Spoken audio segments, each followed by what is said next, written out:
Okay, hello everyone. Now I hope this video can help you to get more understanding on trigonometry. Okay, so I will start with explaining trigonometry in perspective of unit circle. Okay, now we start with the circle, just regular circle, which has the radius equal to 1, and this is our regular formulation of circle. So this is a circle in the center of the origin, this 0 0, with radius 1. Okay. Now what's important in this unit circle is we are going to define what we call the terminal points. Okay, so we are going to define terminal points.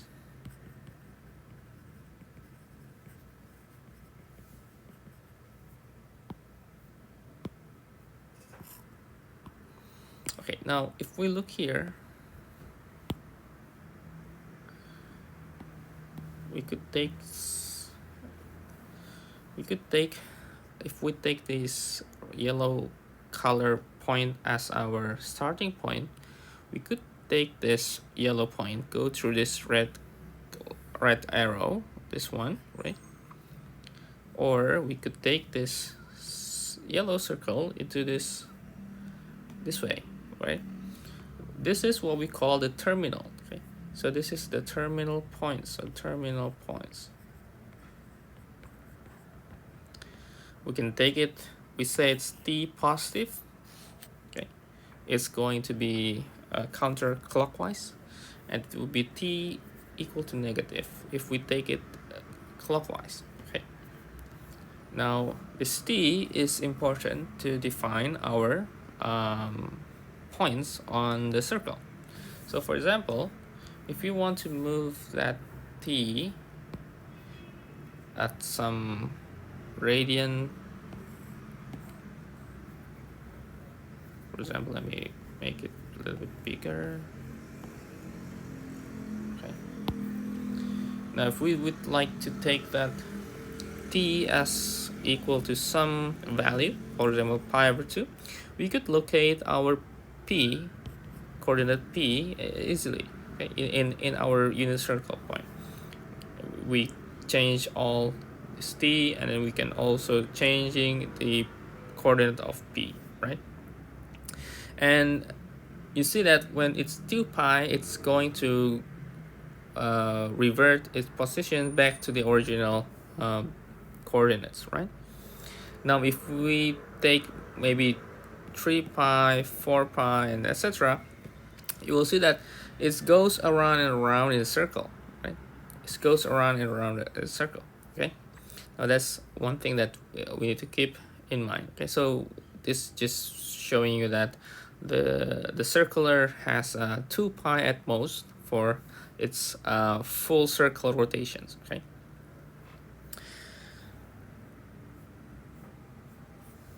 all right. Now next is we're going to define the reference number. Okay, so the reference number is a number that is going to be defined when we move out the terminal. Okay, we move the t. Okay,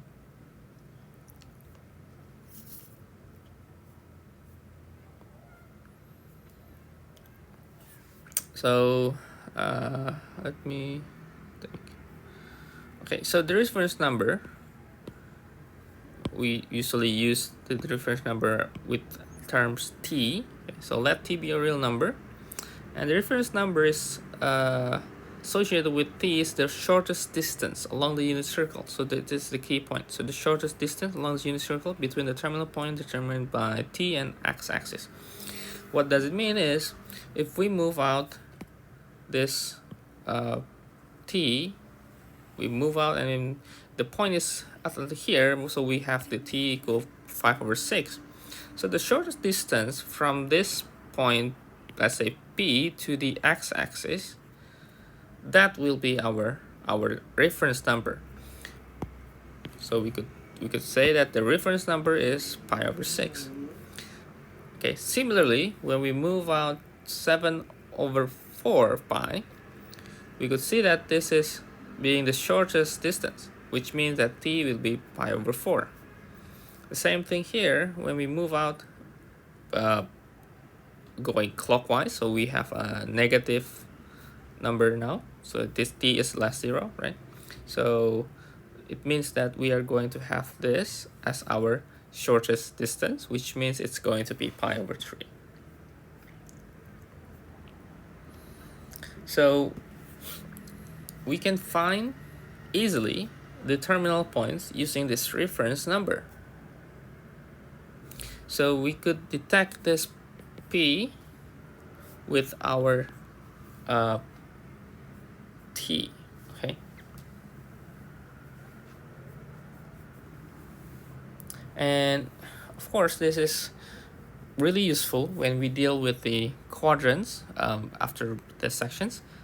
That reference number will help you to define where the trigonometric has different value of whether it has a positive, negative value, okay? So that's reference number. So let's move out for a while to see the basic on the trigonometry. Not this. Okay, I think this. Okay, we start with the very basic definitions on trigonometric by using the circle. So we have a circle here. We could also help the sign within the let's say we start with this first. Okay, let's say we have this this definition for sine, cosine, tangent, cosecant, secant, and cotangent. Okay.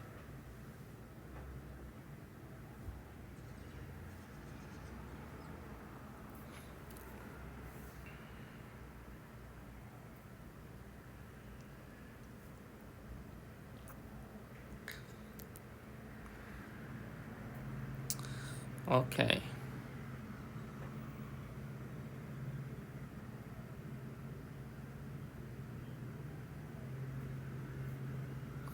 Later, we are going to see this trigonometric relations between this circle with the triangle. Okay, we will see what we have. Okay, but let's say this is we called also a circular functions. So you could rewrite the x and y in terms of cosine t and sine t. We are also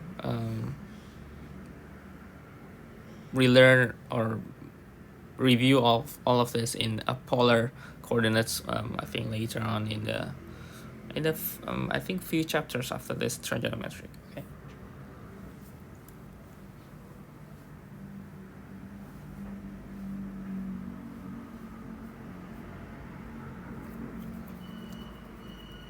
Well, if we would like to start, okay, for example, let me just write with the new circle.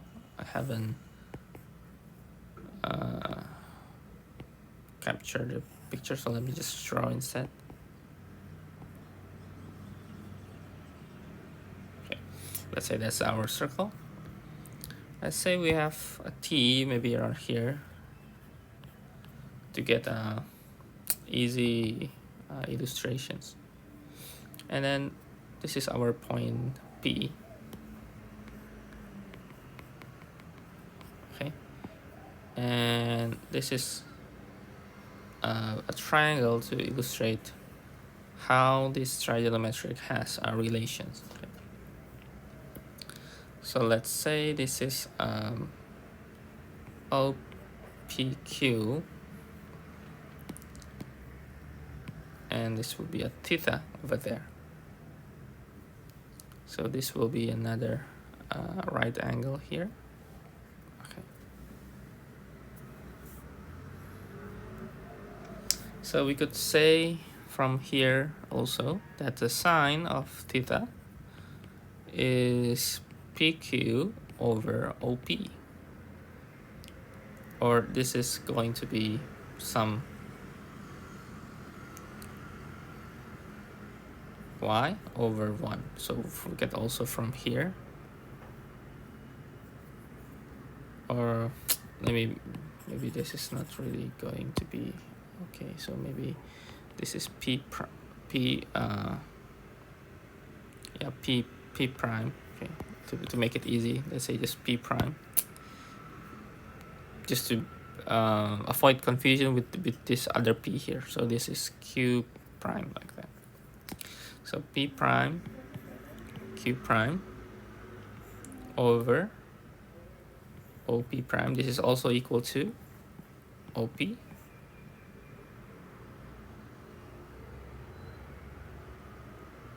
Oh, not OP. PQ, sorry. It's sine, right? PQ over OP. It's the same, sine theta. So we could say from here that this is the P prime. The P prime is having XY. So we have Y over 1. 1 is being the radius. So 1 is radius, right? Okay. And if we take the cosine, this will be OP prime, and this will be equal to this will be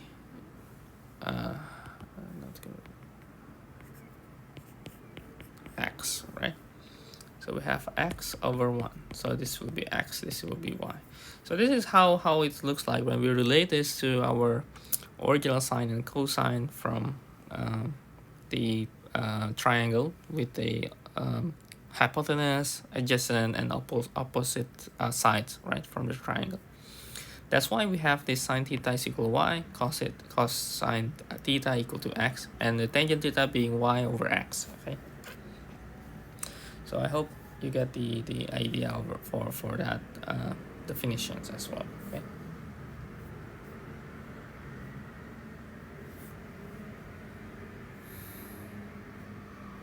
And now, from this, we are going to evaluate the quadrants. Okay, let me give you an idea of quadrants.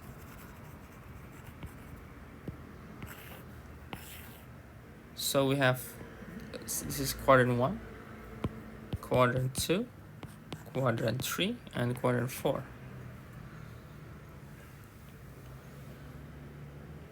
Okay, now let me write the shortcuts that what it looks like for each trigonometric functions. At least the three basic ones, the sine, cosine, and tangent. So this is all sine, cosine, tangent. They are all positive. In the second quadrant, the sine is positive. This third quadrant, the tangent is positive, which means the other one is negative. And the fourth quadrant, the cosine is positive.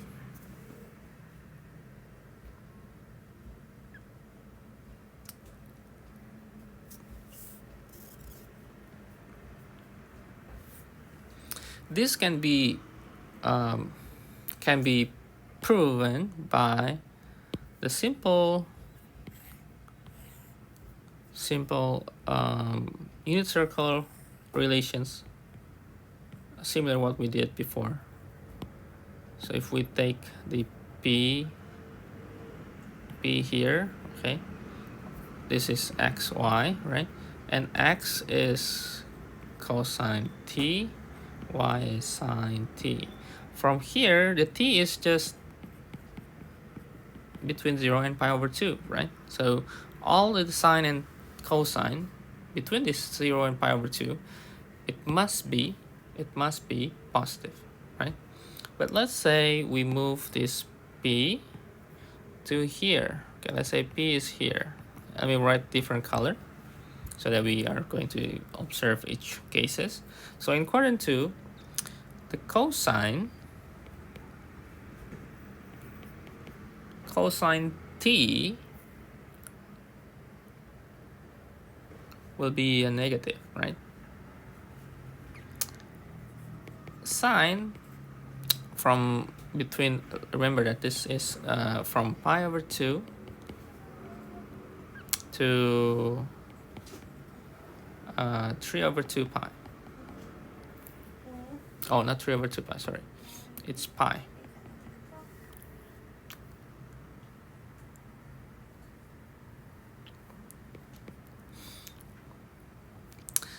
We see that here the x is negative, right? It's negative. So x-axis is negative, right?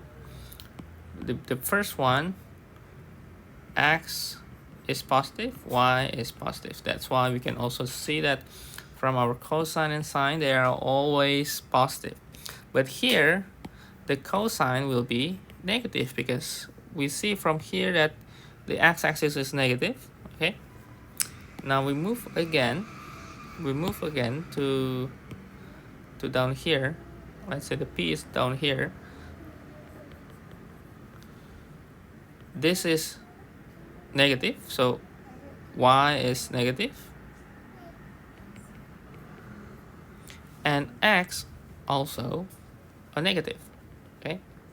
X also negative. So we will write here that x cosine theta, y sine theta. This is negative, this is negative. That's why the tangent, this will be a positive. So the quadrant 3, the tangent will be positive. The quadrant 2, so let me write more clear. This is quadrant 2. This is quadrant 3. This is quadrant 1. Okay. Okay, last one, we have the quadrant 4. Let's say we have here, p is going to be here. So we say that the y is still negative. And x now is a positive here, right? So we could write in quadrant 4, x is positive, y is negative. So yeah, so the cosine in quadrant 4 is positive, okay? Or we could say also tangent, because of this, then this will be a negative. This is also tangent is negative. This tangent in quadrant 1 is positive, okay? I hope this 4 quadrants explanation can help you to understand more in this trigonometry in the perspective of unit circle. Okay, almost forget that the sine, or let's say we have other functions as well as the secant, cosecant theta, and cotangent theta, or t in our case here, sorry. So we could write that this definitions is for secant is 1 over cosine t, cosecant is 1 over sine t, and cotangent is 1 over tangent t. Also, we could also consider if we have let me draw another circle, and let's say we have the negative t here. So let's say it's going or it's the point moving negative t. So we will have p x, let's say it's xy first, okay? And then we imagine that this point p, we are getting to know x is cosine theta, or t, sorry, y is sine t. Now at t equal negative t, then x will be cosine negative t, but it's still at here, x is positive, so we say this equal to cos t because it's quadrant 4 at the cosine. and y is sine of negative t, which is going to be, because it's negative here, it's going to be negative sine t. Okay. So tangent of negative t, this will be also negative tangent t. Okay. And we could simplify, or we could say that in every, we could say it's like similar to the even odd properties in the trigonometric.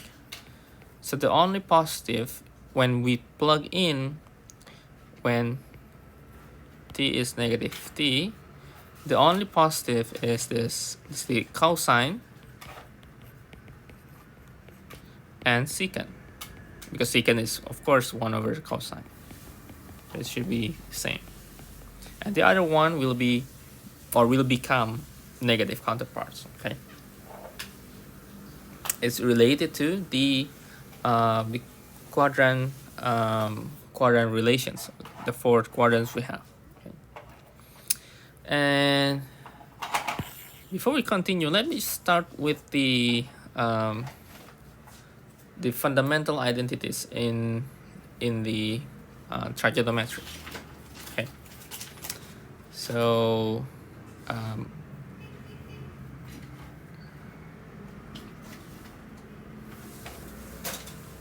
first is from Pythagorean identity. We start with the first basic one, is the sine squared t plus cosine squared t is equal 1.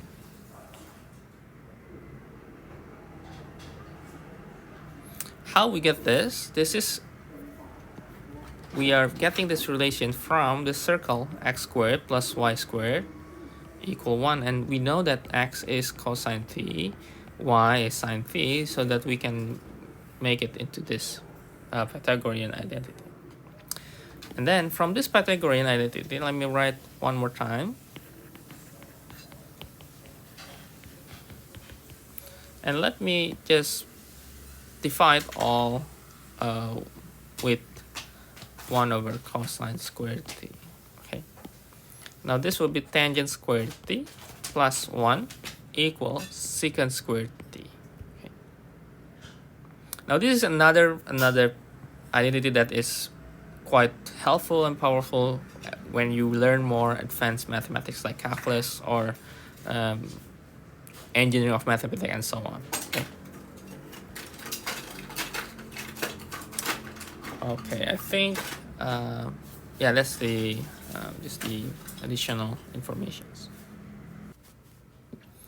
Okay, another property on sine. Oh, I forgot to write 2 here. Okay. Now, another property of sine and cosine is its periodic property. So let me give you some insight. So first is the graph of sine and cosine.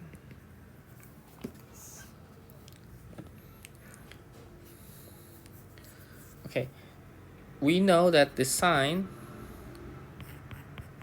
if we take it into plus 2 pi, we basically circling a full circle at one time. So this is still same as the sine t, and cosine with the same terminal, we are going to have cosine t. So we have the functions sine and cosine. They have 2 pi periods, right? 2 pi periods.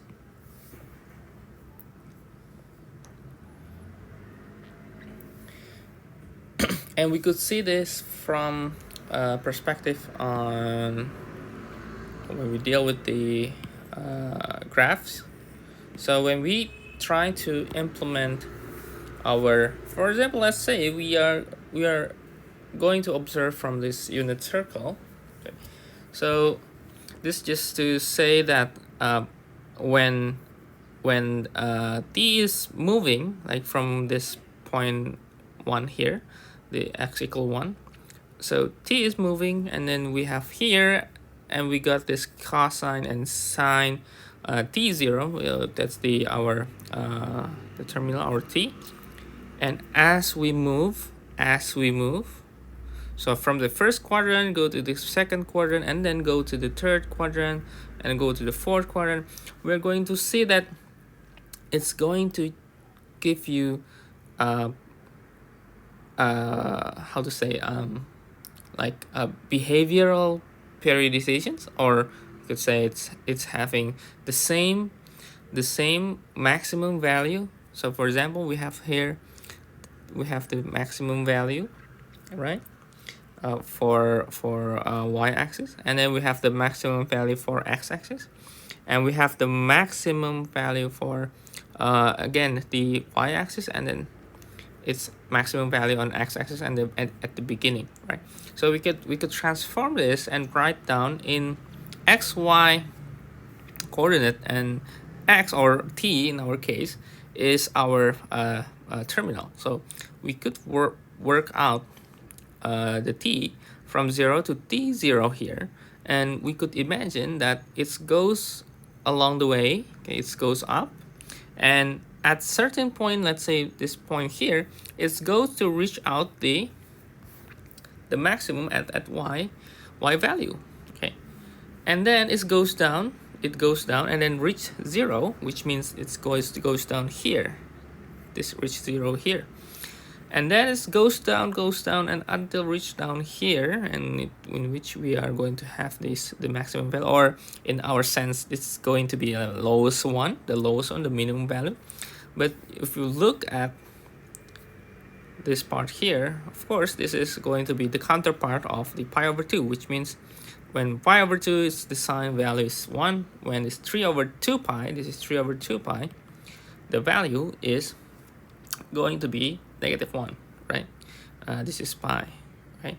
And then when we reach 2 pi, it's going back to the original value. And it goes along the way, and we could imagine this is going to be another periods, okay? And then we could always move this t as long as we want, as much as we want, okay?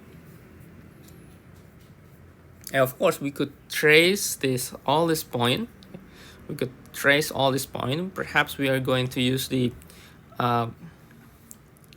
special value like pi over 6, pi over 3, right?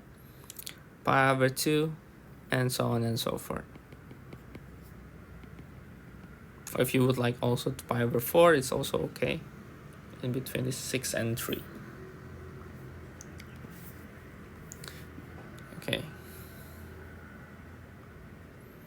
And the same thing with the cosine. Okay, the same thing with the cosine. If you look at the cosine, if we take the cosine, it will going to start from here, and it goes down until here, and then it goes up until here, and then goes over there. So this will be the cosine.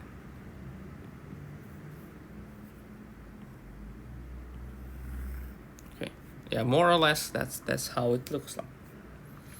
Of course, because this is functions, we can also transform sine and cosine using our transformations.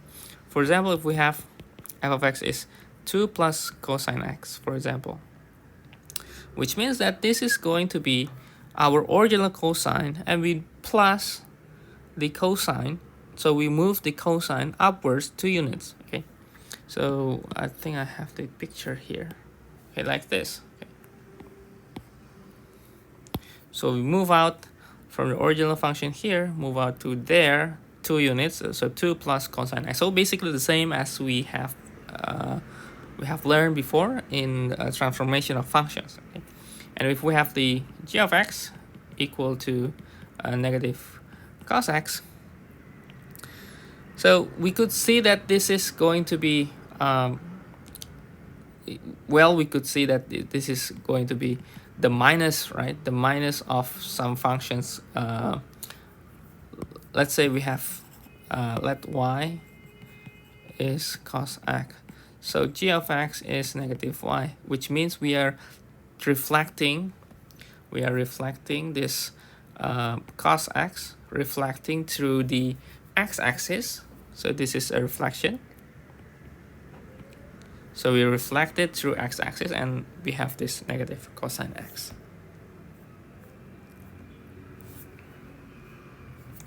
Okay.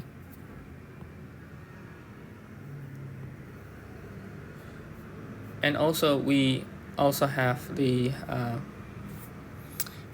stretching. So if you have, for example, we have the y equal to sine x. Okay. The interesting on sine or cosine, we are going to have the sine x itself. Okay, is going to be negative 1 to 1, right? And for each period, for example, for some axis, for example, x 0, pi, etc., or maybe x and pi, and is starting from 0, 1, 2. Okay, we are going to have y sine x is equal to 0, right? So what does it mean is the only way we could take this stretching by 2 is just this minimum and maximum value. So we have so multiple by 2, so we have this range amount of number. So we could have, if we take the approach, if we take the original functions like this, not really good.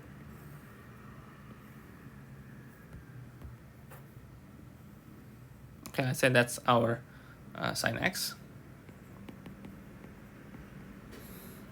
Now the 2 sine x, the maximum one here is become twice, like say there. But then the 0, pi, and all the same period, they will have the same y equals 0. So this will be y equal to sine x. If we have half, for example, we have the y equal half sine x, which means that we are going to take the maximum value to be half. So like this and this. Okay, this will be our value or our relations. If we multiply with 1 over 2, we have a shrinking graph of sine. So yeah, I think the same principle with your transformation. So we could also use these transformations as in combination, like stretching, shrinking, or we can also combine them with the reflections. That's also can be possible.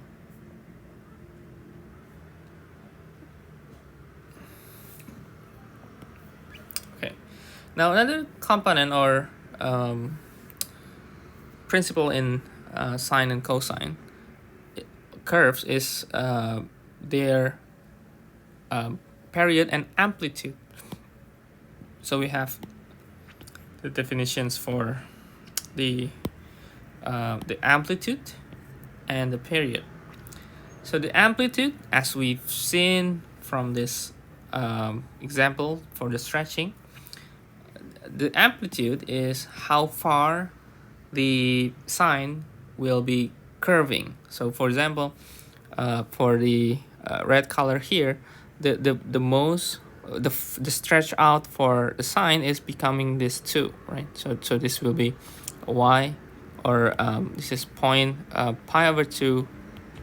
Okay, so this 2 here signifies how far this functions will be in terms of x, or in terms of y, sorry, in terms of y, which means that it has the amplitude of 2. Okay, now the period, it signifies from this k. So we have A as an amplitude, and the period, which it signifies from this K. Okay, so period, we could say it's 2 pi over K. 2 pi signifies 1 period, right? 1 period. So if we know the period from, for example, if we take y equal to sine x, okay, it's just one k, the k is 1, so the period is 2 pi and the amplitude is 2, which we are already established here. But if we take a little bit different formulations, for example, let's say 2 sine 2x, okay, which means this period is changing. Usually the default is 2 pi. Now it's getting shorter, and we could write down that the k is 2, so the period is just pi. What does it mean? It means, okay, it means the graph is still the same. The graph is still the same.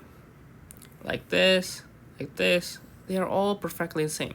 What's the difference is, the difference is when we deal with this period, the normal period that we usually take is 2 pi, but now it's become pi, which means that this is 0, this is now pi, and this is pi over 4. Okay, we could try to confirm this through our relations in our y and x.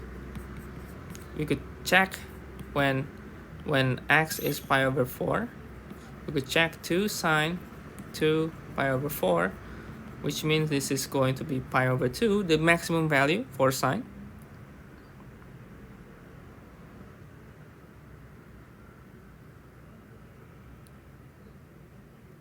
Oh, wait. I think...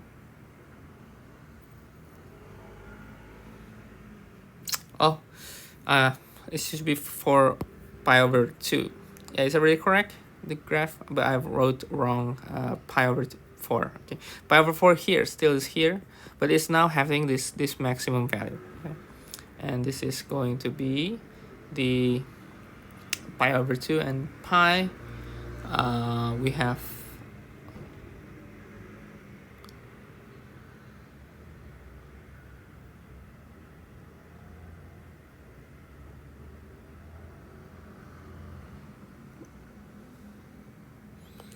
pi over 2 plus pi over 4 is 3 over 4 pi. Okay, 3 over 4 pi.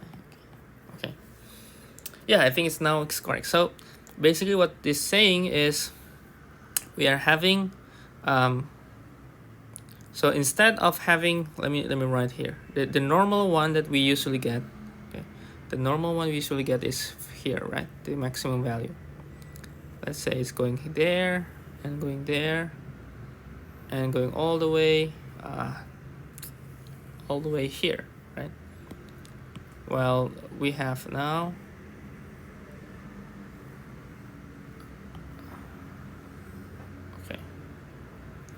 and let me complete that. Okay, so you see that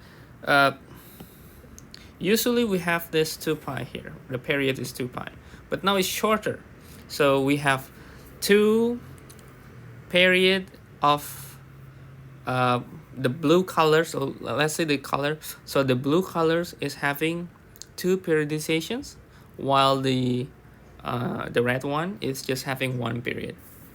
So it's having more frequency. Okay, you can see what I'm going to imply here. So it's going to be vibrate a lot, or it's going to be oscillated a lot for the blue one, rather in compare with the red one. Okay.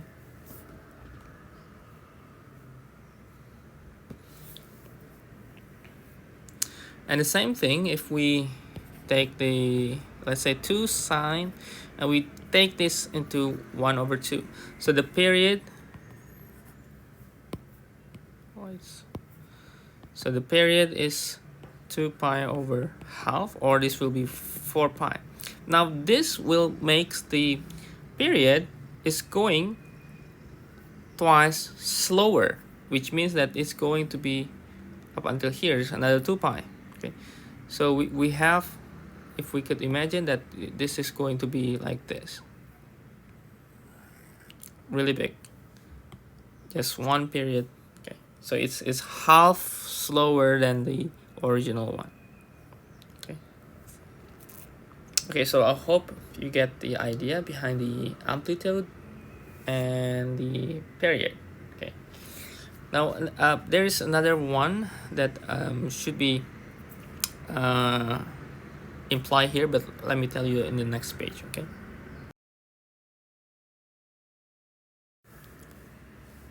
Okay, before we move to the next page, I forgot to just give you some bridging. Okay, so we know that in transformations, like before, we transform this easily. If we take the cosine and plus with some constant, we are going to have some shifted in a vertical axis. Now, if you want to shift this cosine into a horizontal axis, for example, we want to make this into this one. Okay, can we do that? Of course we can. Remember, in terms of horizontal axis, okay, horizontal shifted, then we are going to exchange this x with something else. Usually we take with x plus something or x minus something.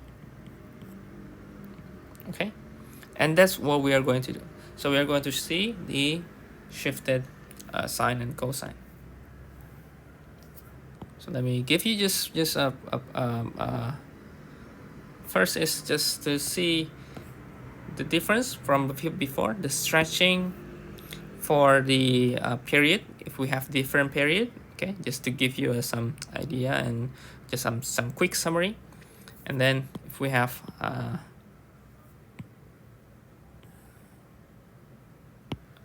wrong here, the idea for the shifted. So if we want to take the horizontal shift, okay, remember that we are going to imagine the formula that we have before, the a sine kx or a cosine kx is going to be exchanged with this x minus b. This b is our horizontal shift. Okay, it's actually, you could think this as in transformations to help you, to give you more idea, because I think to see this form structure or the relation between this horizontal shift and the amplitude and the k, if you feel that this is too much wordings, I think you can think in terms of transformation of function. It's the same principle. For example, if we take the y equals sine x minus pi over 3, which means that this is just y sine x, and then we shifted pi over 3, right? So it's shifted to the right pi over 3. So it's shifted to the right pi over 3 units. Okay.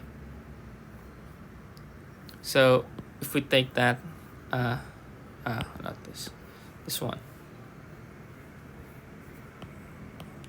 So we take the original one from the 0. Now the original one is moving to pi over 3 here, and the rest is the same function because we don't have any transformation on the stretching or the vertical axis, right? So we just keep it the same, and they are all shifted to the right pi over 3, like from pi to pi over 3, from 2 pi to 7 over 3 pi. Okay. Now if we take another example, like for example x plus, now is plus pi over 6, which means that this is going to be shifted to the left. So the red one is slower than the blue one, or the blue one is going well, it's going to be the first one to do it, and then followed by the red color. So we say that this is the pi over 6, and because it's going to be the left part of the 0, it's going to have a negative. Okay, so it starts from here, and goes through this part, it's going to be less pi over 6 than pi, and then less pi over 6 than 2 pi. Okay, I think you can just keep it simple and make it like a usual transformation of functions, right?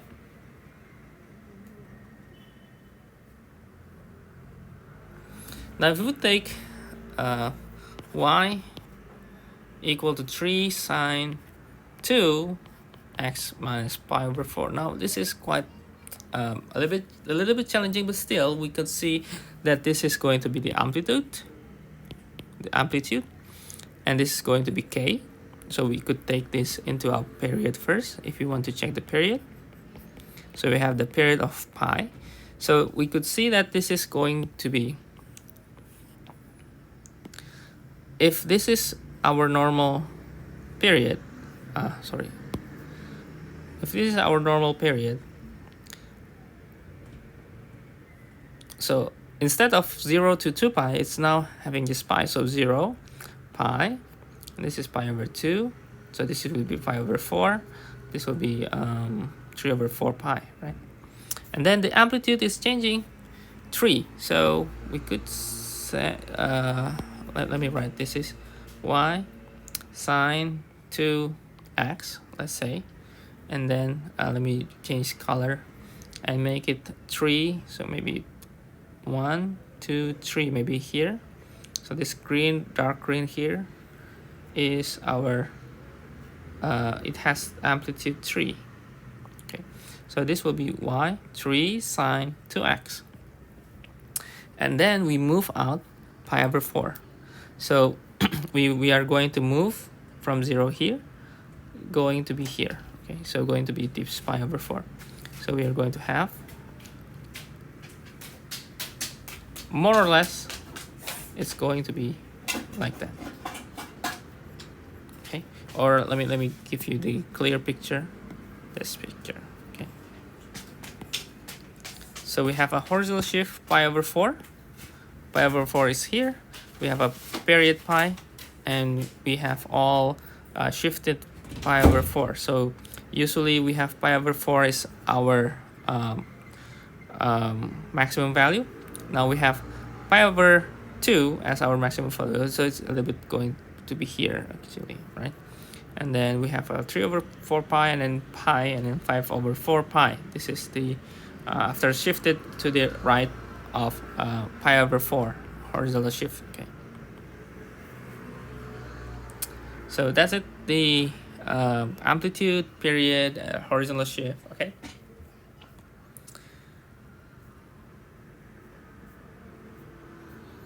okay, I think I will go one by one, like all the terminology, the definitions, and maybe at the end I will give you some other examples. Okay, but I think for the tangent, cotangent, secant, cosecant, I will skip that for a while because I want to focus on the sine and cosine, and I believe you can always do the other trigonometric as well, as long as you know the basic from the sine and cosine. Okay,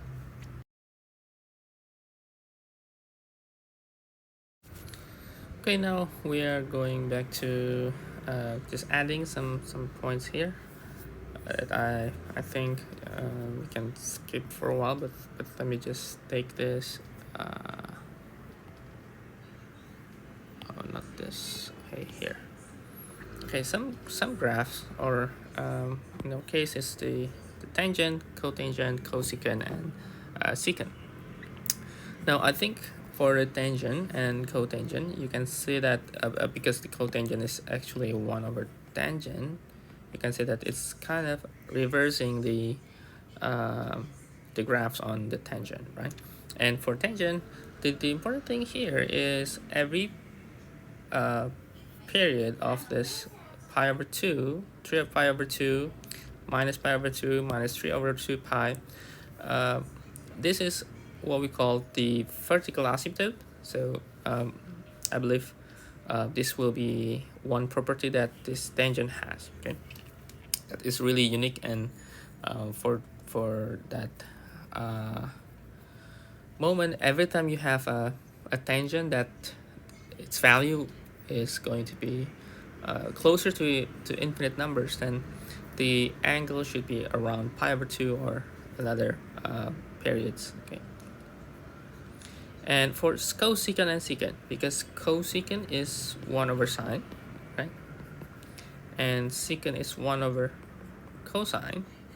So every time it has, for example, the cosecant, it has the 0, pi, negative pi. That's where sine x is equal to 0, right? So in our case, it's become the vertical asymptote in cosecant because 1/0 is undefined. Okay. The same thing with the secant. You have negative pi/2, pi/2. That is when the cosine is 0. So we have 1/0, or that will be our undefined positions or undefined value that has to be a vertical asymptote that should be over there.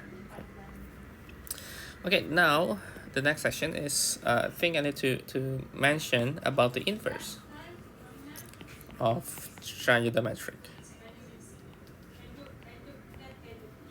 Okay, now we start with the sine inverse, but let me just review what sine and how it looks like.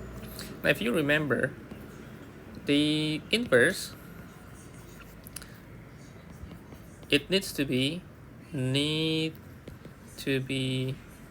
1-to-1 function, right? Okay, now what does it mean is when we have the horizontal line here, in every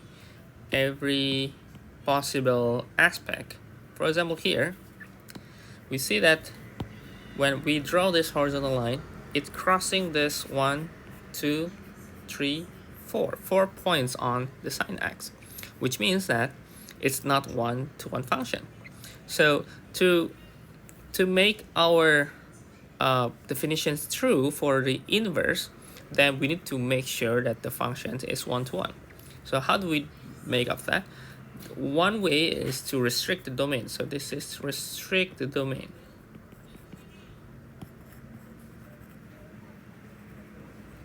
So when we restrict the domain between negative pi/2 and pi/2, this is clearly 1-to-1 function. So if we move out our line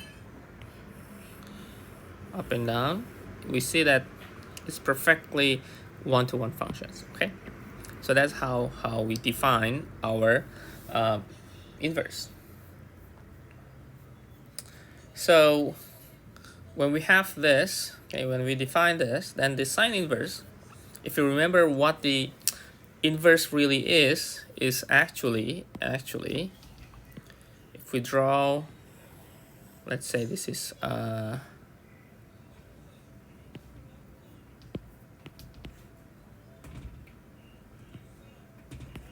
let's say this is the y equal x. So the inverse is the mirror of the graph, and we mirror reflecting about this y equal x. So it should be goes around here, goes around here. So this will be our sine inverse. Or to be precise, this is how it looks like. Sine inverse, okay? It's perfectly mirroring the y equal x. Okay, and as per definition, we can write the definition for the sine with this. Okay, so we can define the sine inverse as within the domain that is negative 1-to-1, and range is negative pi/2.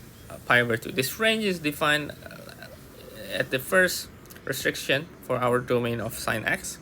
We know that the inverse is exchanging domain and range, right?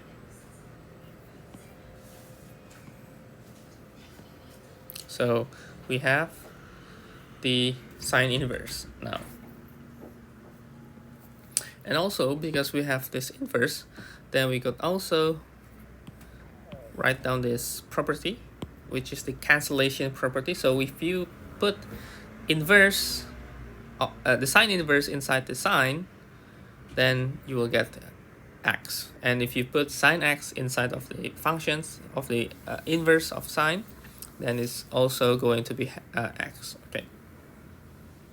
So whenever we have the, for example, if we take this and we want to count the value, then sine inverse half, we could say that what kind of angle, or what the angle value that when we put the angle, it is equal to 1/2.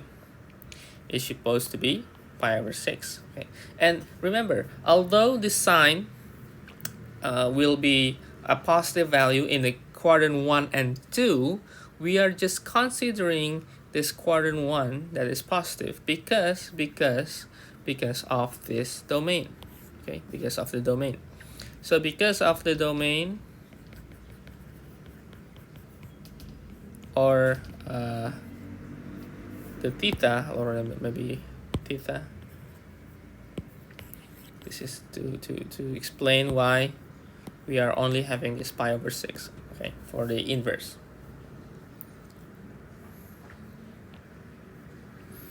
And the same concept, okay, I think I can write a little bit to the left. Let me write here, here. The same concept for the cosine.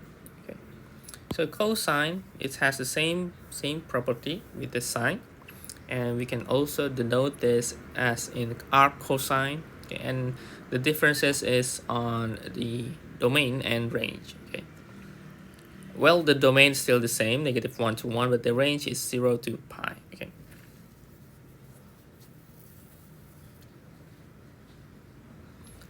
Okay, so this is again 1-to-1 functions, right? So yeah, and we may have the drawings like this. Okay, this cosine inverse. Okay, and again, it is the reflections about the y equal x from cosine x, then it goes to be like this, the inverse.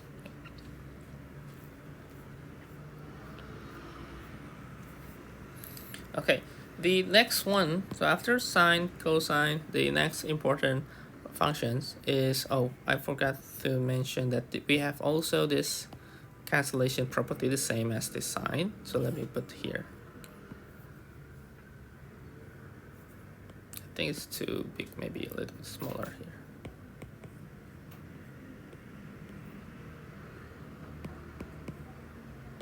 Okay, now the next one is the tangent.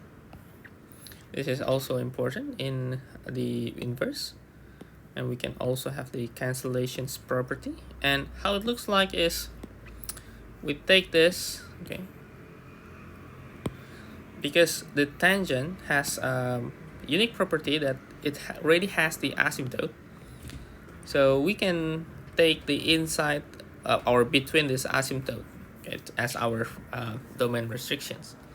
So if we restrict the domain, and we can see that it's the 1-to-1 functions. Okay, so I think nothing, no big deal here.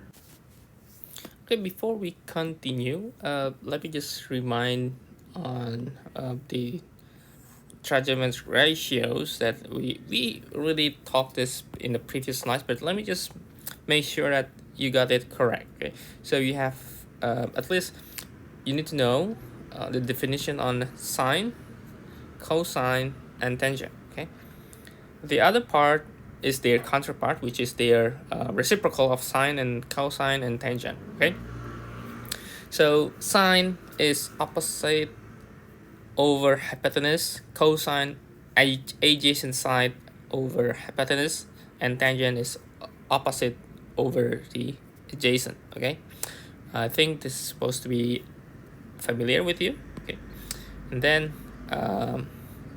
there are several spatial angle that, like for example this case, if we have the 45 and 90 degree here, we could directly know that the sides will be 1, 1, and this hypotenuse will be square root of 2.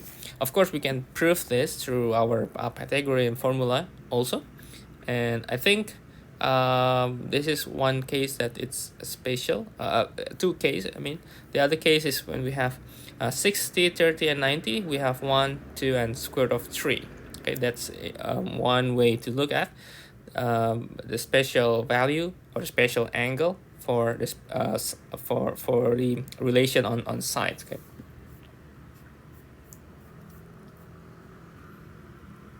So we call this is maybe let me write as spatial ratios. Okay.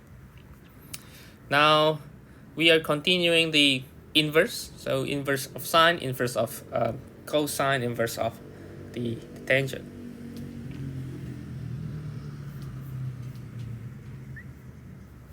So let me, I think I will go through here.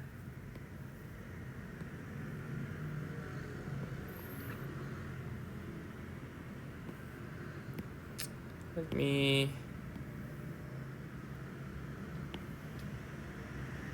me just cut and cropping this page first.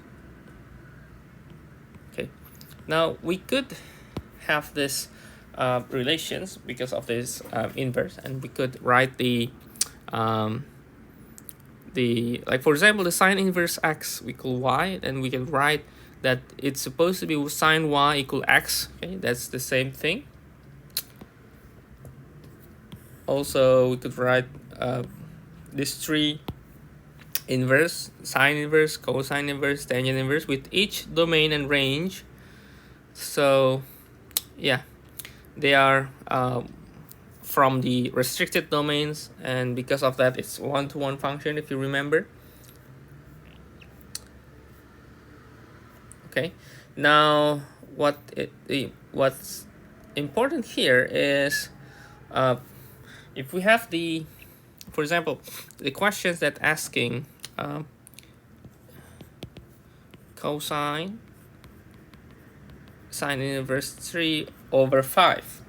Okay, so let me wait for a couple minutes and let you think how to solve this. Okay,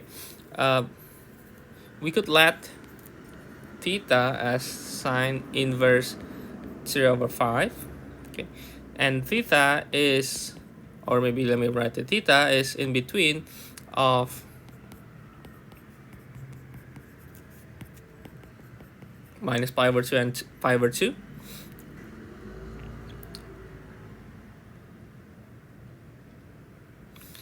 So we could take this, okay, we could take this, that we could say sine theta is 3 over 5. Okay,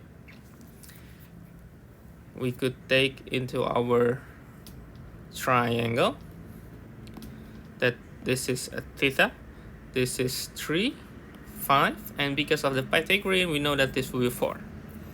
Now the question is cosine sine inverse 3 over 5, which is, this is equal to our theta, so we could write this is just to equal to cosine theta. So cosine theta is 4 over 5. Okay.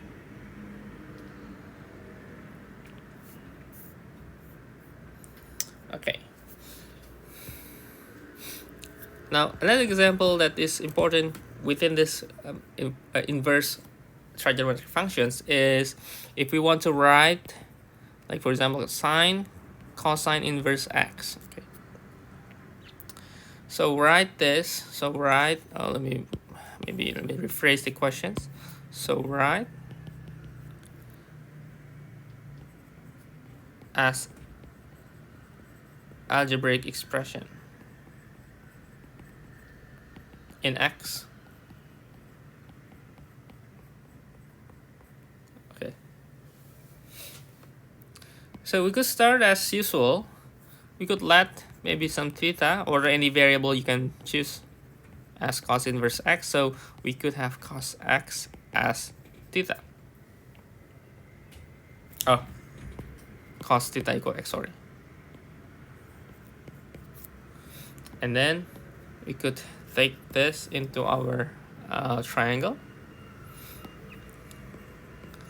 So cosine theta is x, and then it's over 1, right? It's over 1. We have the 1 over there. Okay, and then the other side will be 1 minus x squared with the square root. Okay. So the question is sine theta, right? Sine theta is equal to 1 over x squared with the square root. Okay. Now, another thing is if we have a tangent, for example, of tangent cos inverse x. So we could take this and let theta equal cosine inverse x. So cosine theta is x. Okay. I think this is the same thing as our triangle here. So let me just copy and paste.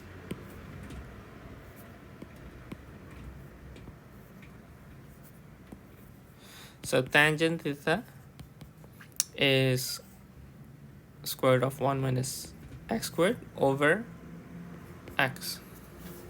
Okay, so we have this as our solution for the algebraic expression, and this is very important to it is important to have, especially when you are learning the calculus. Okay.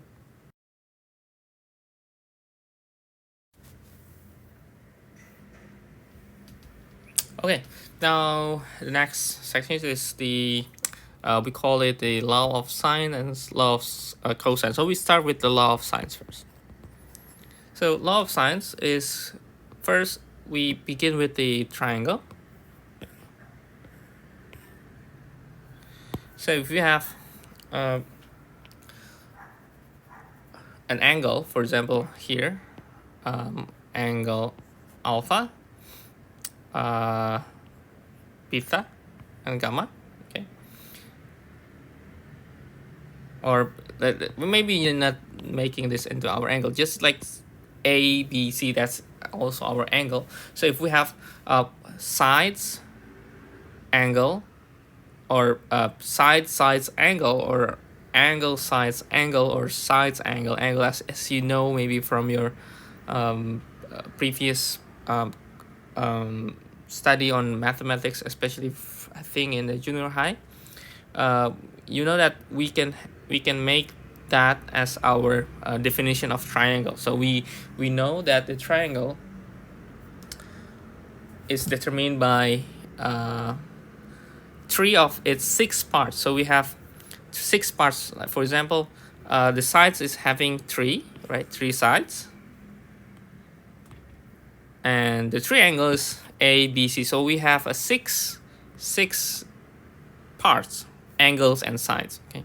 As long as at least one of these 3 parts is a side, then it can be our triangle. Okay. Now, the law of sine is stated that in any triangle of with any length of sides, they will have some proportions with the signs of the corresponding opposite angles. What does it mean? So for example, we have A and angle A. So this is sides, this is angle. Okay. So we might have some proportions with all the angles and sides. Okay.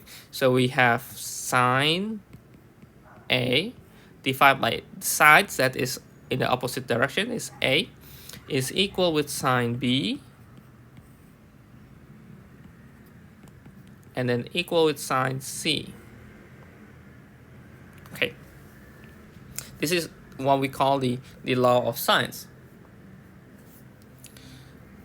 So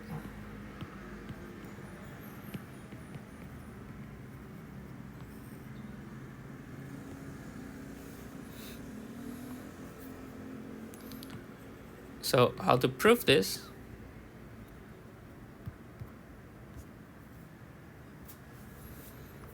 Um,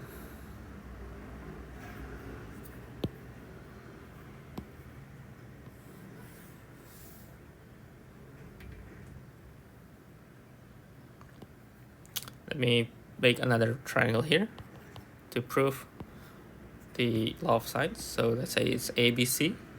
So this will be B, C, and A, the signs with the small letters. And let me take this dashed line to denote that this will be our height in the triangle, right? Okay, and then from this triangle, right angle with height h, okay, we can take sine C is h over b. So h is b sine C.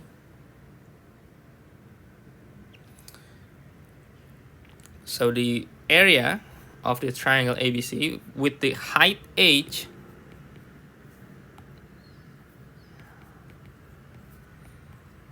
is half, right? And then the base is A. It's supposed to be h, so we can take the h as b sine C. Okay. Now the same method we could take for other height as well. So we could rotate this triangle and see what it looks like. But let me just add another height, maybe here. Okay, and then another one is this.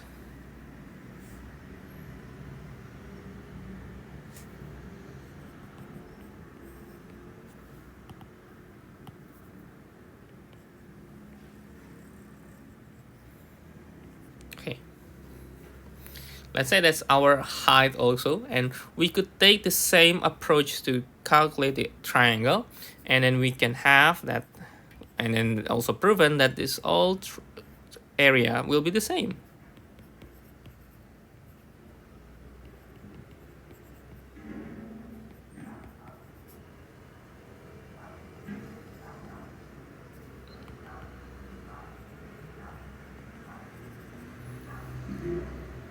And then we multiply all, so we can cancel half, and then we multiply with ABC, so this will be over C, this will be over A, this will be over B, and this is how we could get the law of cosine. Law of sine, sorry.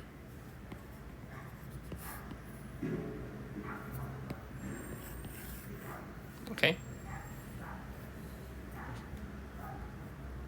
So we could use this law of sines as long as we have two angles, one side, or two sides, one angle.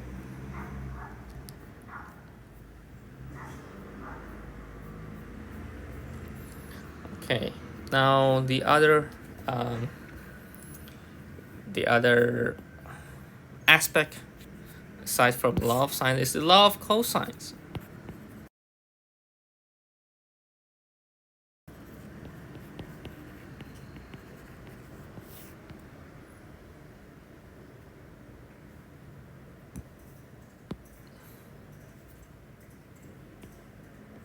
Okay, let me give you the formula first, and we could see how we could get this formula from some proofing. Okay, we have this law of cosine. So law of cosine, if you see the patterns, it's easy to build up this formula. So if you see, it starts with a squared equals something, right?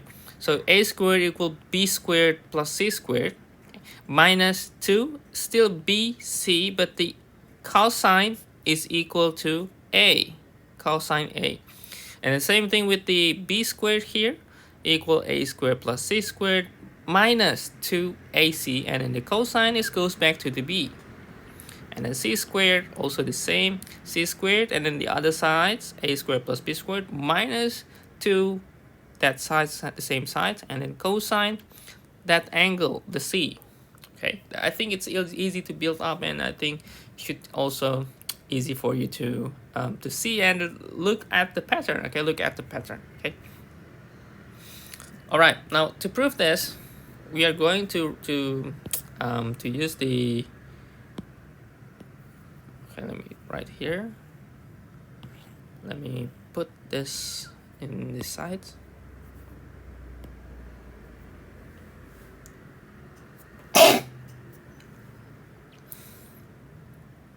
Okay, now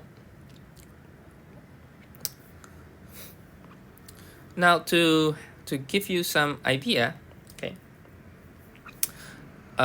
we have this A, B, C. Look at the coordinates. So A is at 0, 0, B at C, 0, and C, we are going to incorporate the cosine and sine. So if we take the this is the A, right? The A, the angle A, and this part is 90 degree. This is pi minus A.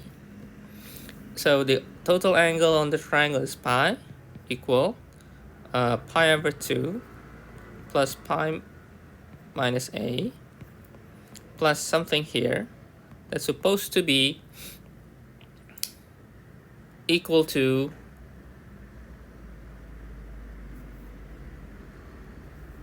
maybe taking this x. Okay. So pi equal, or maybe I will just cancel this pi directly, canceling this. So 0. So A minus pi over 2 is equal x.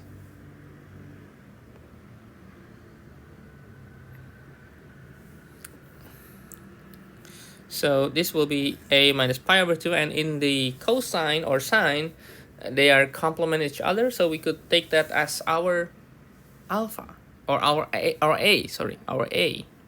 So we could take that as our A and write down here. And we could take this in terms of the cosine and sine.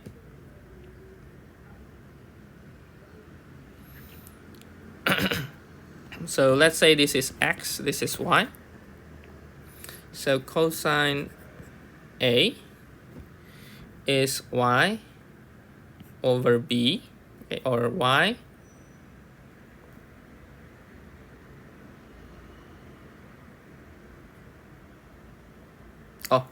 sorry, it's not cosine A.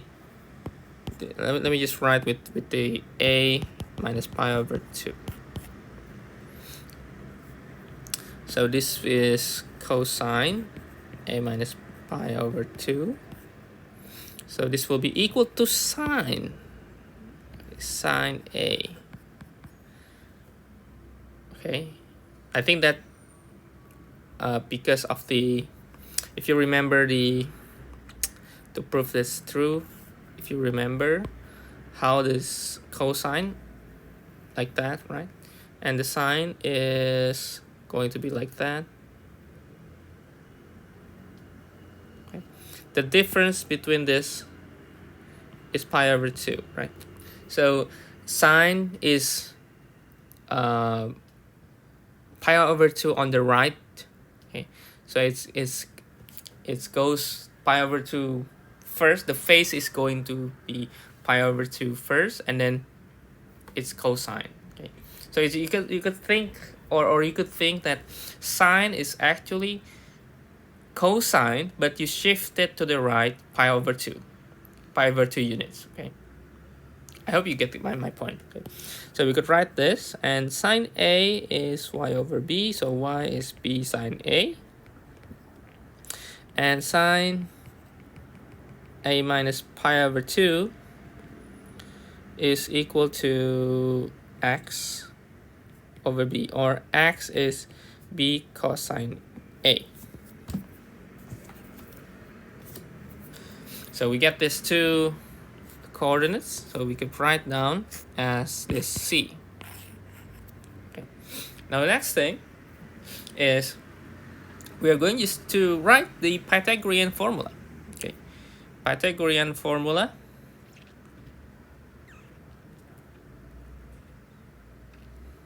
So a squared is equal to, remember that this is C here, and this is the B cosine A, right? So we have B cosine A and then C. So this is, we could take this as B cosine A minus C and then squared. And then plus, there's nothing on the vertical axis. I think only the B sides A squared, so we could left that out. So from the Pythagorean, we have this. Oh, I think we can take this and write over here. Okay, I think we can expand and then give this to C squared and then plus B squared sine squared A. Okay,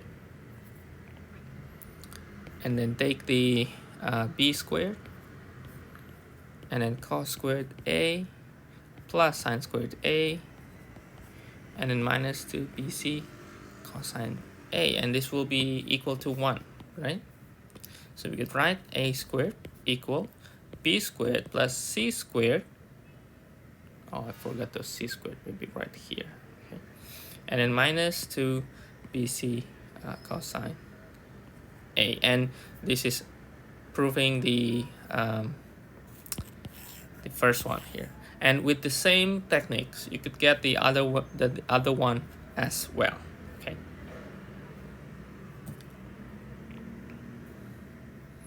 Okay, that's how to prove the law of cosine. So I think the law of cosines will be very, very interesting formula, especially when you are going to have 3 sides without angle and you want to know what angle you have.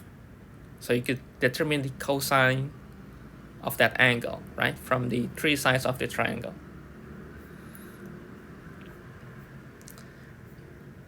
And the last part on this is the Heron's formula. Okay, let me just take this. Okay, so the Heron formula, we could take the first area from the law of sines. From here, the triangle ABC is half AB sine C. So let's just write that as our formulations. We take this squared, so we have 1 over 4 A squared B squared, and then we could take the sine squared and then convert into 1 minus cosine squared C.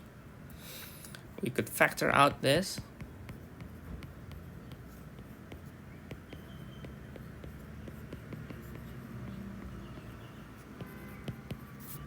Okay, and then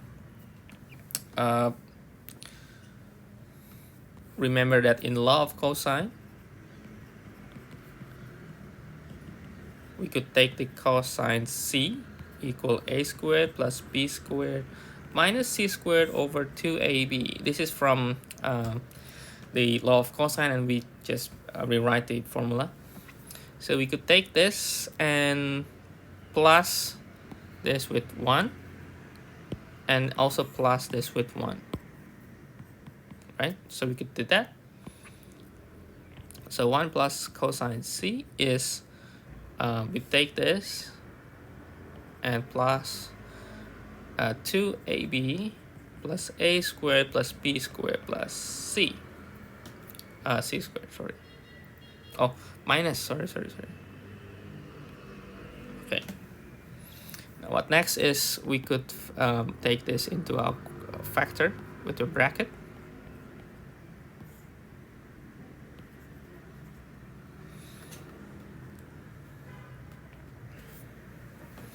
And then we could factor this.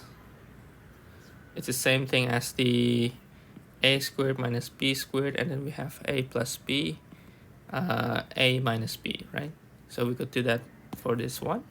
So we could take this a plus b plus c and a plus b minus c.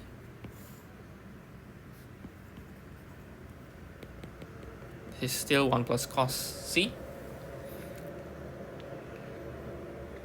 Okay, and then the counterpart, okay, we could also take this the 1 minus cosine c. So the same thing, but we minus, okay, we 1 minus. So we have, this is equal, let me write here, equal a plus b plus c, a plus b.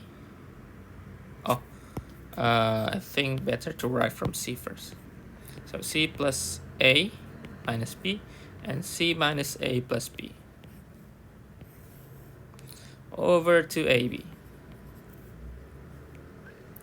And substitute this expression, so this is going to here and this is going to be here.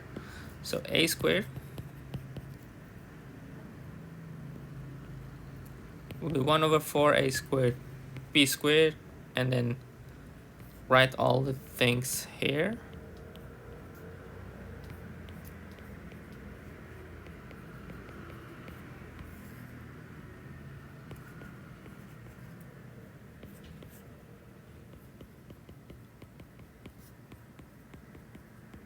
Okay. So this will be canceling all together. So 4, 4. Or maybe let them just take that as a 2. And then what else is, we have 1, 2, 3, 4, and we have 4 and 2. So let's take this 4 into 2 by 2. So 2, 2, 2, 2, 1, 2, 3, 4. We could write this as a plus b plus c over 2. And then a plus b minus c over 2. And then c plus a minus b over 2. And then c minus a plus b. And then over 2. Now, if the s, okay, if the s is half of a plus b plus c, so it's the a plus b plus c is the perimeter. So it's perimeter divided by 2, or semi perimeter. So we could change this as into our equation here. So this will be s.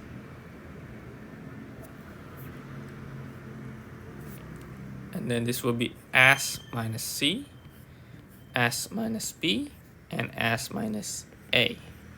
Okay.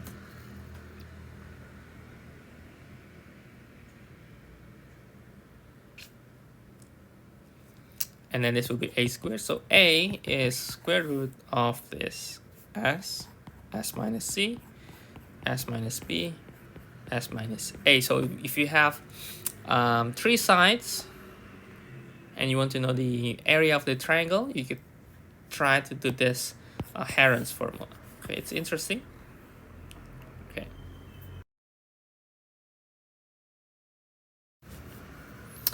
Right now we move on to the next section in the trigonometric, which we are going to elaborate more on the identity. Okay, so this is going to be we are going to analyze all the trigonometric identity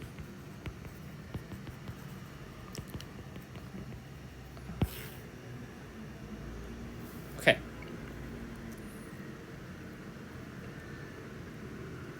So trigonometric identity is an identity that involves the trigonometric functions, as we have mentioned before. Let me start with this basic or fundamental trigonometric identities. I think some of them we have covered in the previous page. Okay, and I think I will just focus on this last one here. This is the co-function identity. I think I mentioned a little bit before also that when we have differences in pi over 2 phase, then we are going to have transformation from sine to cosine, or cosine to sine, and it will be also the same thing with the secant, cosecant, and tangent, cotangent. Okay, they will have a difference in the angle or difference in the phase in the horizontal axis as the pi over 2. Okay, so based on this basic identity, we can solve some sort of problems that need to utilize all this aspect. Okay, for example, if we want to if we have cosine theta plus tangent theta sine theta, if we want to simplify this, then perhaps the first thing we could do is we are going to take this tangent and make it into sine over cosine, and we can multiply this, and we have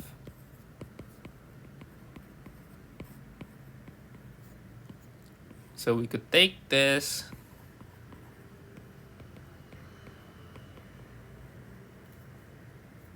or maybe I will write cosine first.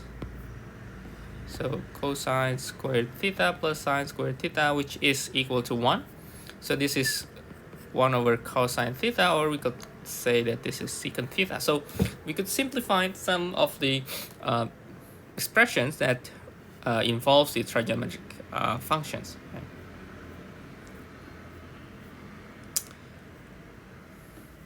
And then sometimes we need to verify some identity. For example, verify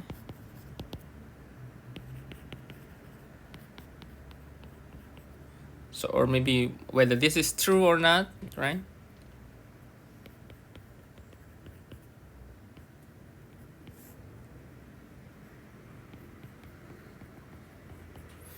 Okay, to verify this, we could start from the left or start from the right. Okay, let's start from the right first, because I think because it's a fraction, then perhaps we can combine these two fractions in one big fraction. So let me change the color first. So this will be like a factorizations, right? So we could have this is 1 minus sine squared x, and this will be 1 plus sine x minus 1 minus sine x.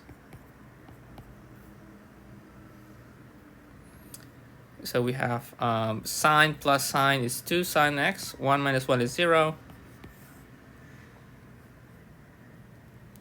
and 1 minus sine squared is cosine x, and or cosine squared x, sorry. And we could say that this is 2 tangent x, and 1 over cosine becomes secant x. So this is true. True, right? The same thing if we done from the left side. So this, we could say, we could take this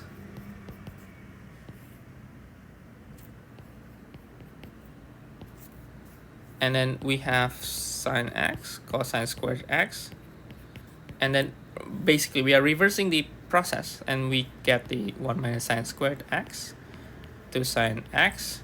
But I think to give you an idea here is perhaps the right hand side is much more intuitive in a simplification, but in the other hand, the left hand side is not really that intuitive if you want to simplify that. And the idea is if we want to make this into like this one can be right, what we can do is perhaps something that is called the partial fractions. I think I'm not sure whether we are going to elaborate that, but we simplified that we can take this into two different fraction, but we are not sure what kind of coefficients we are going to write into each of these fractions. So we could write that this is supposed to be a and b, okay? And then we are going to somewhat solve this, combine, and then take the equaling side, and then we are going to determine a and b. So it's a little bit long, but we could still we could solve this. Okay. So we could take the a 1 plus sine x, and then plus b 1 minus sine x, and all of this is supposed to be equal to our equation to sine x. Okay, so we could solve this a plus a sine x plus b minus b sine x, and then we have a minus b multiply sine x plus a plus b. So sine x is so a minus b is equal to a plus b. There's nothing, or there's no constant on the right hand, so it's 0. So we could solve this. So 2a is 2, so a is 1, and b is negative 1.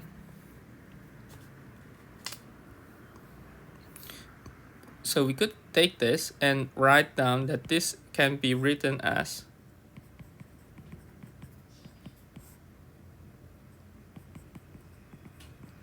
this is 1, b is negative 1, so we could change this into negative 1, and we get our result here, right? The same. So we still can solve from the right hand side or from the left hand side, but for simplification, for the easiest process, the easier process, I think this one is fine. It's okay. It's perfectly completed without any difficulty, right?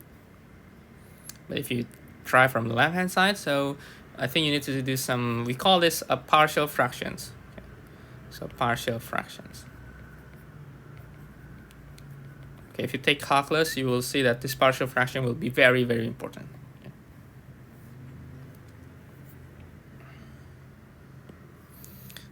Okay, now next step, next sections.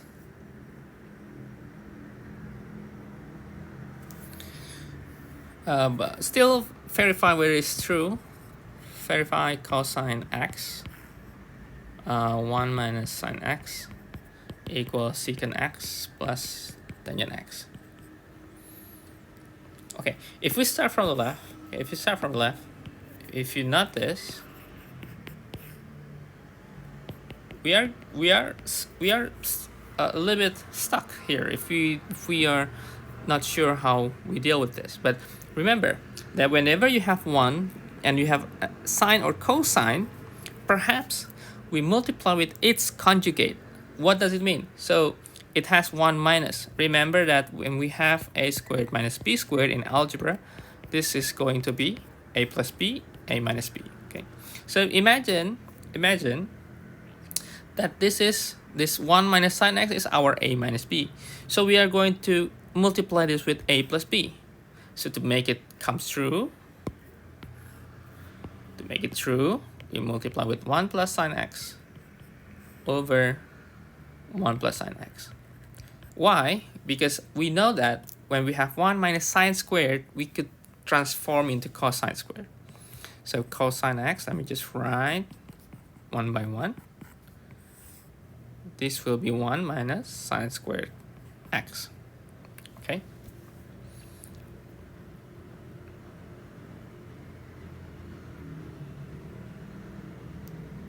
And then we could take this into 1 plus sine x over cos x. Okay, so this is going to be cosine squared x, and we can cancel this, right? And then we could split this fractions, and we say that we have this as our final result, which we are going to have as in the original equation. So it's verified that it's going to be true, that it is verified.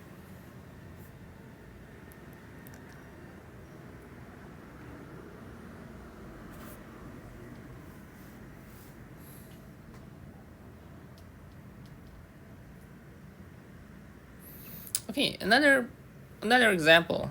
for verifications.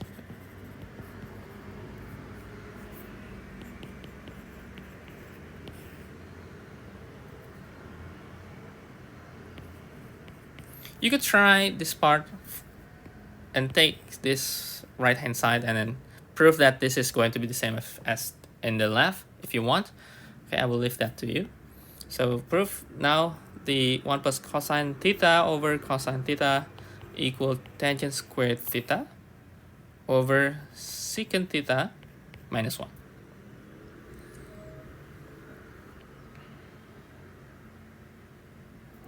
So we could take this left hand side first. We could take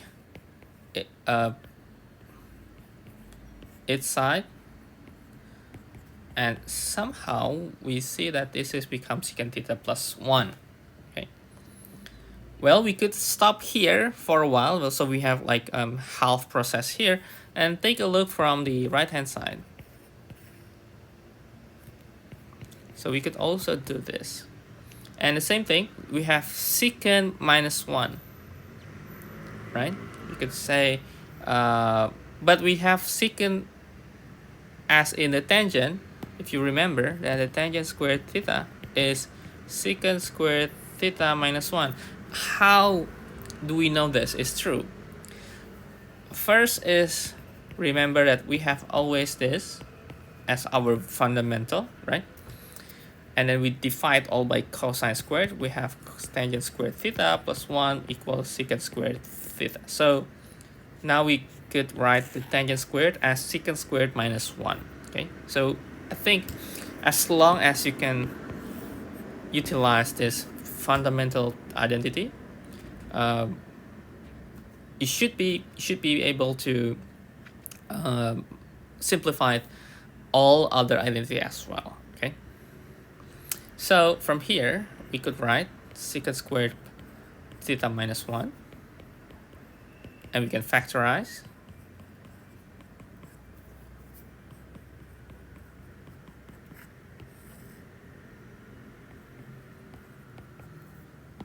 And we can cancel, and we see that now we have the same structure, the same forms, that we can say that, okay, this is true.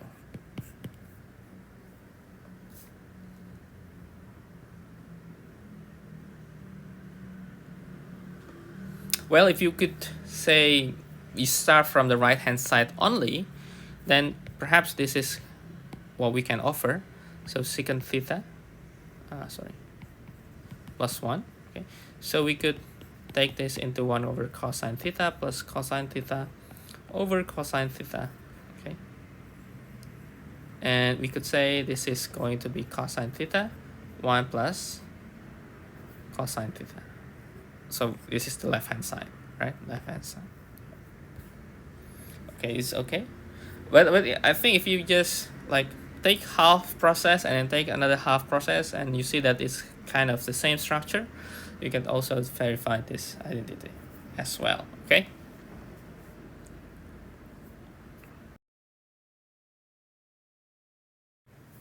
Okay, now next section is about the addition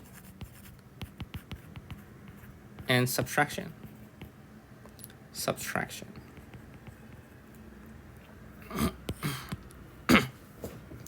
So let me give you the summary first, and then we can discuss for each sine and at least sine and cosine. Okay. For the tangent, I think it's going to be easy as well, but I think you could also check for tangent also. Okay. So for sine, how we build this structure, we have s plus t. Okay. So if we for sine, if we have plus, so we have sine s cosine t plus, okay, cosine s sine t. And the same thing with the subtraction, but it is minus. Okay, for the addition for cosine s plus t, we have cosine cosine and then minus sine sine. For the minus part, we will have cosine cosine plus sine sine. So I hope you have some familiarity with the pattern. But before that, let me just give you a proof how we get this, okay? So I think we can make this a little bit bigger for you to write. If you want, you can pause the video and write. But let me go through the sections on proving this statement. So let's start with this unit circle.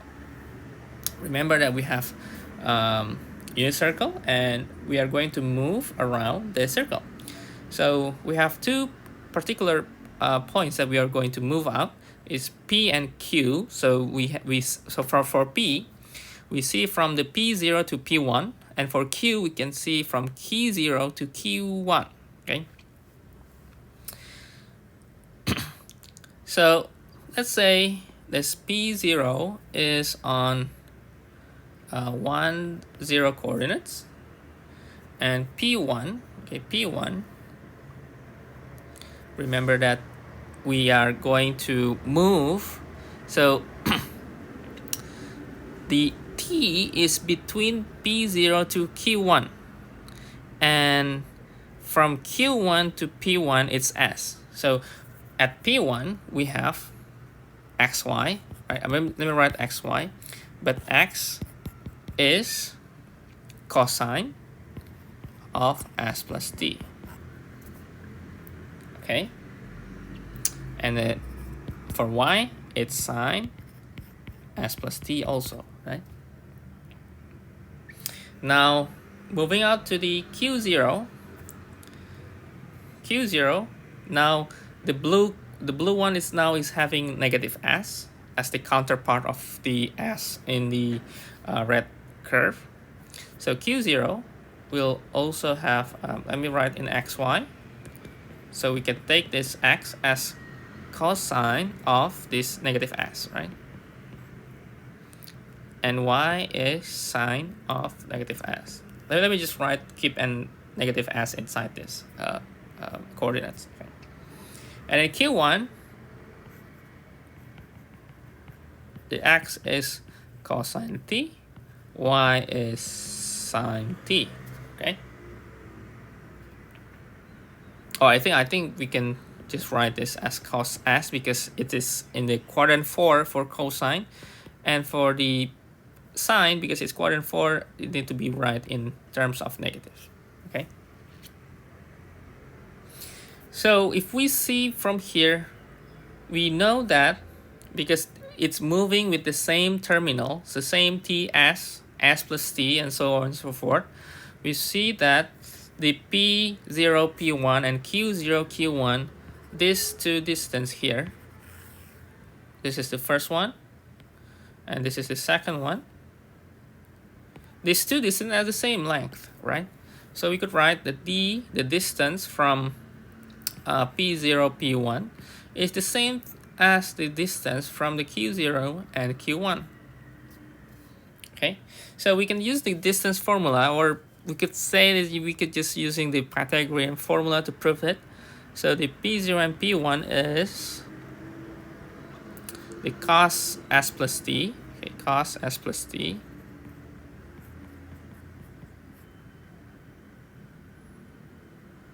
and then minus 1 for P0 is 1, 0, so minus 1 squared. I think we need to be longer, sorry, longer there, and then plus sine S plus T minus zeros, or I may just write the square like that. And for the Q,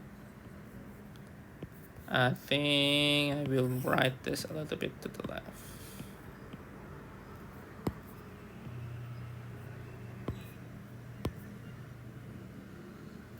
Okay, now the Q is cosine T minus cosine S.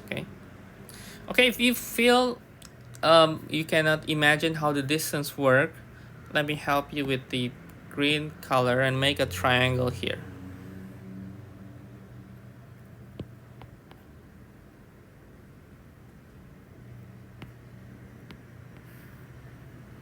Okay, so Q1 is cosine T minus cosine s squared with the square root on the outside. So cosine t minus cosine s squared, right? And then plus the y is sine t plus sine s, right? Plus sine s.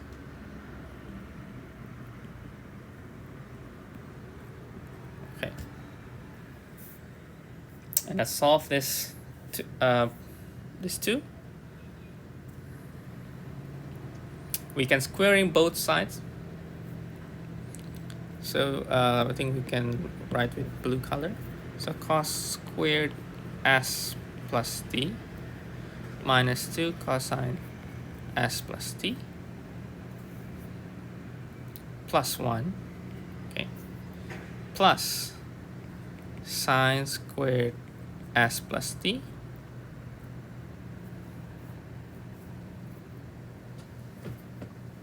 okay, and we could write this into 1. So 1 minus 2 cosine s plus t plus 1. Or maybe just write that. Okay. And then this equal cosine. I think we need to write a little bit smaller.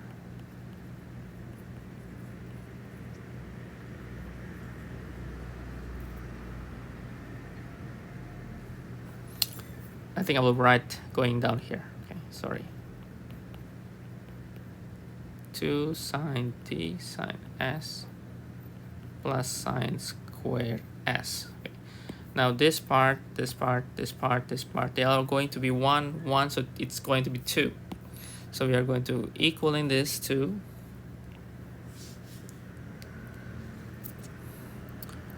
2 minus 2 cosine t cosine s plus 2 sine t sine s.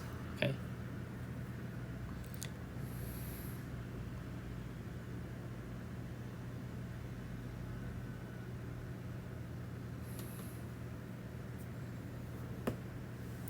Okay, let me go through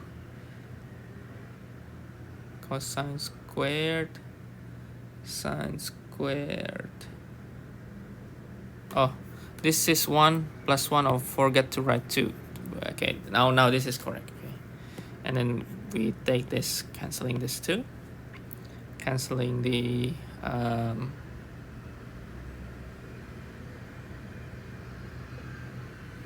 I think we can write just cosine s plus t, and because it has negative, so I will rewrite this as positive cos t cos s negative sine t sine s, or to be maybe perfect with the s and t, let me write with cos s plus t and write s first, cos t minus sine s sine t. So we proved the addition formula for the cosine.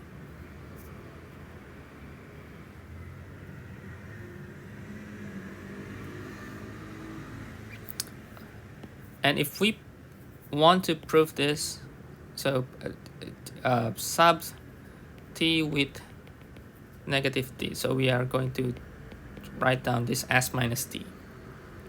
So this is the same as s plus negative t, like that. So this is cosine s cosine, this is negative t minus sine s sine negative t, and this is becoming the same because of quadrant 4, and this will become negative, so it's plus. So cosine s minus t is this. Okay.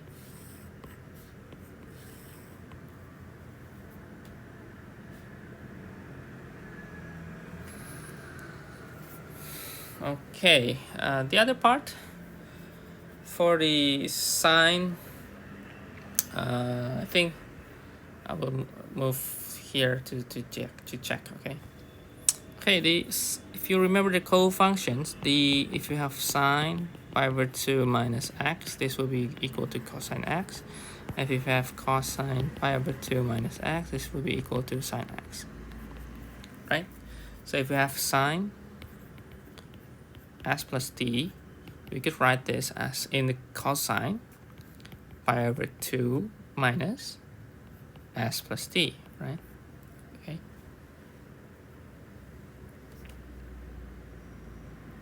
And we could rewrite this and take this part minus t, okay?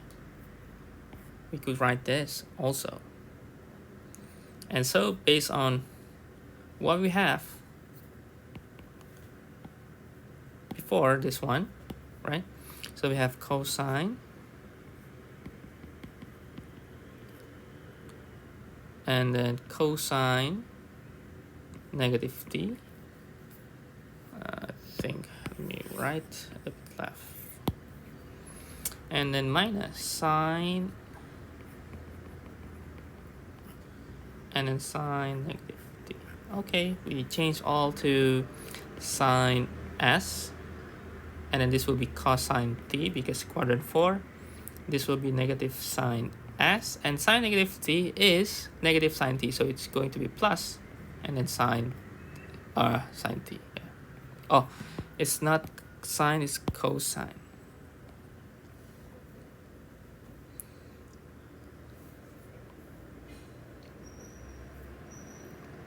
Okay.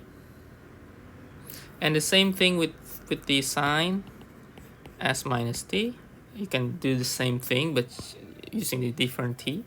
And we take this as sine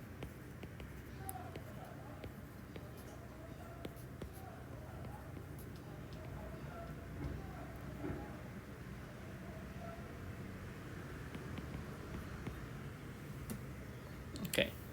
So we have proven all the terms, okay, for the addition and subtraction. Okay.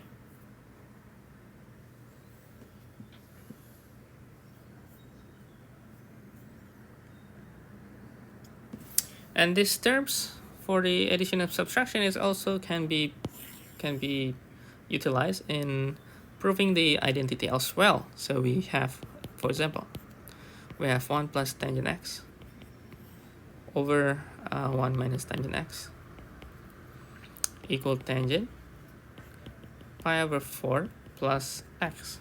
Okay. Now we could take this, okay, we could take the right hand side and let's say we are going to use this into our identity, this part here. Oh, I think yeah,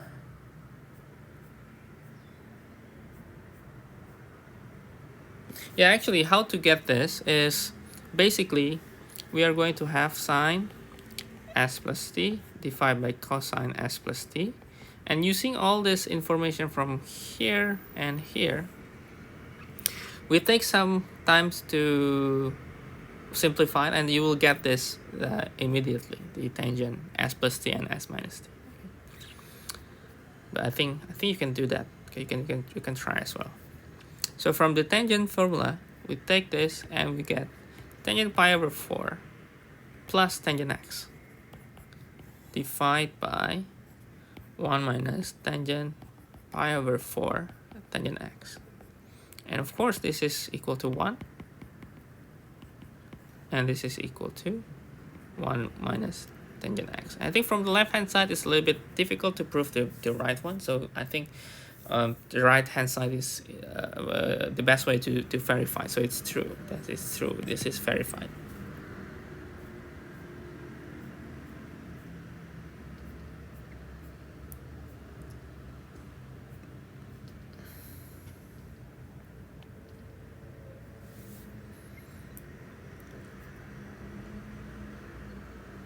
Okay.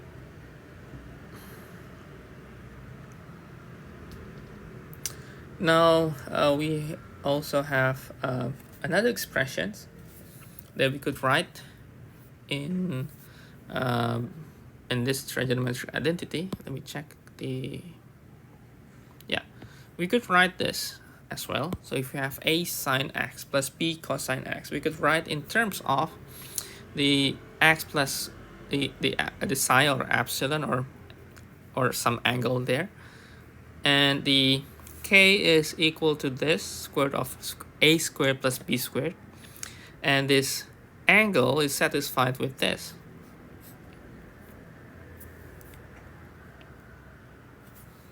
So it's actually okay.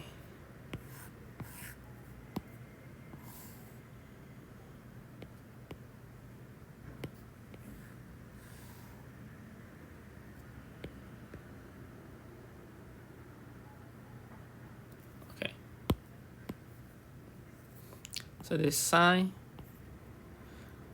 this is AB, the point AB. So this will be B, this will be A. This will be a squared plus b squared. So this should be the triangle, okay, for the these equations. Okay. So we could write this sum of sine and cosine.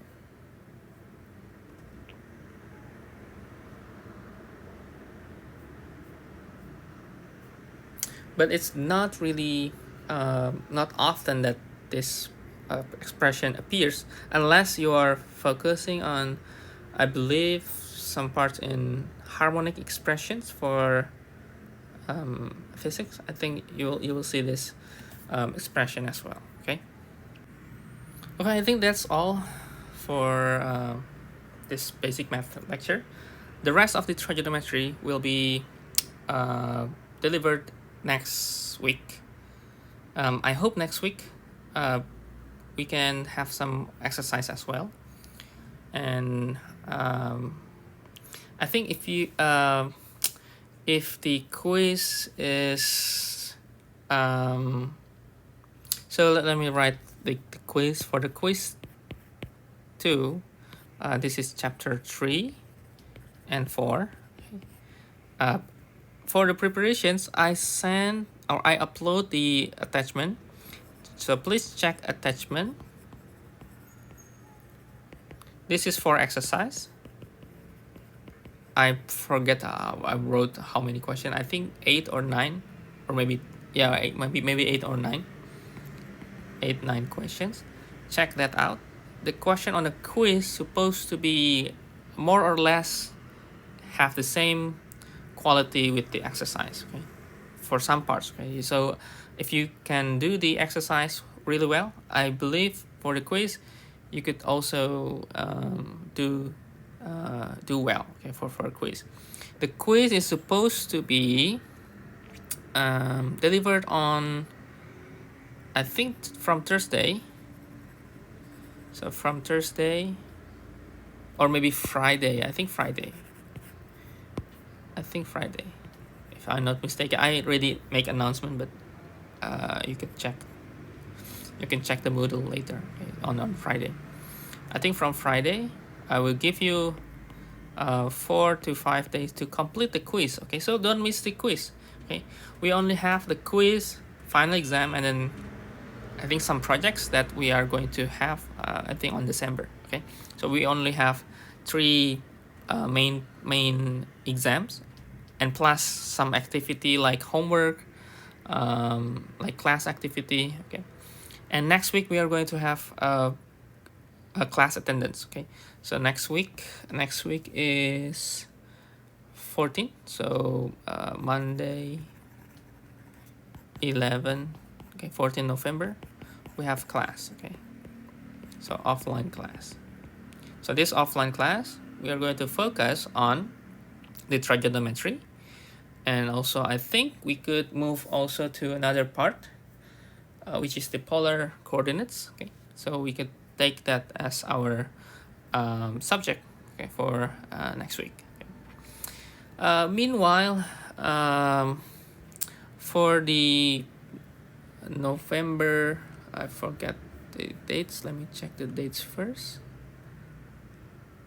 For November, 28th, okay, for November 28th, it's 2 weeks after this 14th. The class will be delivered either online or having a video for content. Okay, it's like this one. Okay. Because I think in 28 I will not be able to come because I will be outside. So yeah, I think that's for preparations.